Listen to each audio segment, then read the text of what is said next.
মুক্তির লক্ষ্যে কেন পরিষেবা দিয়ে দেবে 2014 সালের আগে ভোট দিয়ে কালিহাতী থেকে এমপি নির্বাচন করার জন্য কালিহাতীর প্রতিটি গ্রাম মহল্লায় গড়ে উঠছি। সেই অবলম্বী সিদ্দিকী সাহেব 2001 সালে যখন শেখ হাসিনাকে নৌকা মতি ব্যবহার দিয়েছিল, সেদিন অবলম্বী কাদের সিদ্দিকী সেই নৌকা তলভাবের জন্য বিরোধী দলের কাছ থেকে দেখা খেয়ে তাকে হারিয়ে দিয়েছিল। আমরা নৌকায় ভোট দিয়েছিলাম, সেদিন আমাদের রক্তক্ষরণ হয়েছিল। ভাগ্যের কি নির্মাণ পরিহাস! আমাদের এমপি হয়েছিলেন, মন্ত্রী হয়েছিলেন, প্রেসিডেন্ট হয়েছিলেন, আমরা তাকে কেউ কাউকে কোনো ত্যাগ করতে বলিনি। আমাদের মহান নেত্রী কখন তাকে কথা বলেছিল, সে ধরনের বিরুদ্ধে যখন বিসর্জন করেছিল, আমাদের নেত্রী সভানেত্রী থেকে দল থেকে মন্ত্রী থেকে প্রধান থেকে সদস্য পদ থেকে প্রতি দিয়েছে। এই কারণে এখানে হয়তো বিজয়তা আমরা কেউ পাই না।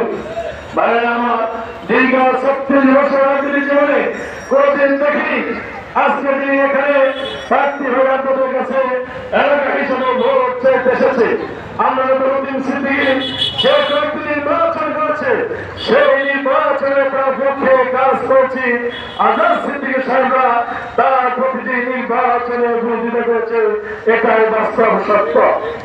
আজকে বলতে চাই, মহান মুক্তিযুদ্ধের ইতিহাস সৃষ্টি করেছে। আপনাদের প্রতি আমার সম্মান, ভক্তি, শ্রদ্ধা কোন মত নেই, কোন কালে থাকবে না। কিন্তু আপনারা যখন ভুল সিদ্ধান্ত নেবেন, তখন তো কালিহাতীর জনগণকে একজন রাজনৈতিক কর্মী হিসাবে, শেখ হাসিনার একজন সমর্থক হিসাবে, শেখ হাসিনার একজন কর্মী হিসাবে আমাকে বলতেই হবে। আর এটাকে সমালোচনা অথবা বিপদ ভাবার করার সুযোগ নেই। এই কারণে সুযোগ নেই। আপনারা 2024-এ 27 জানুয়ারি নির্বাচন করতে এসেছিলেন, সেই নির্বাচনে আপনি গামছা মাঝে মিটিং এ বলেছেন আমি একজন আওয়ামী লীগ, আমি খাঁটি মুসলমান। সেই আওয়ামী লীগের ভাই বঙ্গবন্ধু শেখ হাসিনা সরকার বারবার আপনাদের কথা বলেছেন। এই কালিহাতীর মানুষ আপনাকে নেতা মানে শেখ হাসিনার কথা বলার কারণে, আওয়ামী লীগ দাবি করার কারণে আপনাকে তারা বিজয়ী করেছে। এটাই স্বাভাবিক। আপনি আওয়ামী লীগের ভোটে বিজয়ী হয়েছেন, আপনি আওয়ামী লীগের সাবেক নেতা। আমরা আমাদের সভাপতি নির্বাচন করে হেরে গিয়েছি, তারপরে বলে নিয়েছিলাম আপনি মুরব্বী, আপনি অভিভাবক, আপনার 86 বছর বয়স। সেই বয়সে আপনি কালিহাতীর মানুষকে একটি শান্তি দিবেন, সুখ দিবেন, কিন্তু কালিহাতীর মানুষকে দেখতে পারো নির্বাচনের 5 মাস গেতে না গেতেই কালিহাতী বিভিন্ন মিটিংয়ে আওয়ামী লীগের নেতৃবৃন্দ বিরুদ্ধে বিষোদ্গার, শেখ হাসিনার বিরুদ্ধে বিষোদ্গার, মহান পার্লামেন্টে দাঁড়িয়ে শেখ হাসিনার বিরুদ্ধে, সরকারের বিরুদ্ধে আপনি বিষোদ্গার করছেন।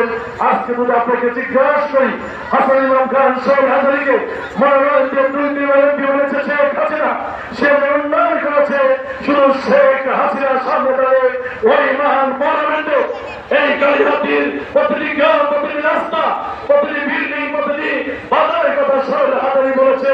আর 1993 সালে এমপি ছিলেন, 2008 মন্ত্রী হয়েছিলেন। কালিহাতী কি কি মাইক ফলন উন্নয়ন করেছেন, একবার মাইকে বলুন তো, একবার মাইকে বলেন।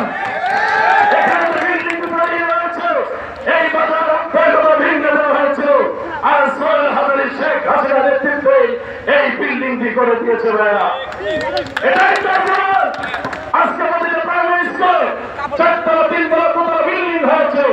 আপনার তো মন্ত্রী ছিলেন, কয়টা বিল্ডিং হয়েছেন? দুটি হাত দিয়ে বলুন তো।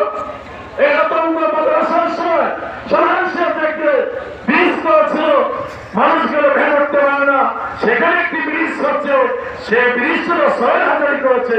আপনি মন্ত্রী হিসেবে করতে পারেন না, আজকে মন্ত্রণালয়ে যাবেন না, বন্ধ করে বক্তৃতা করবে, আপনি কালিহাতীর উন্নয়ন করতে পারবেন না। আর উন্নয়ন করতে পারবেন না বিধায় যখন কালিহাতীর মানুষ আপনার কাছে চাবে, চাহিদা দিবে, সেই গলা স্পষ্ট করার জন্য আজকে এক হয়েছেন। এমনভাবে এক হয়েছেন, গতকালকে ওই কাদের সিদ্দিকী সাহেব বলতে বলেছে আজাদকে তো গামছা দিতে চেয়েছিলাম, আজাদ গামছা নিল না। আজাদকে আমার কৃষক শ্রমিককে সেন্ট্রাল কমিটির নেতা হিসেবে আনারসের রস বেশি, আজাদকে আমি আমার দলের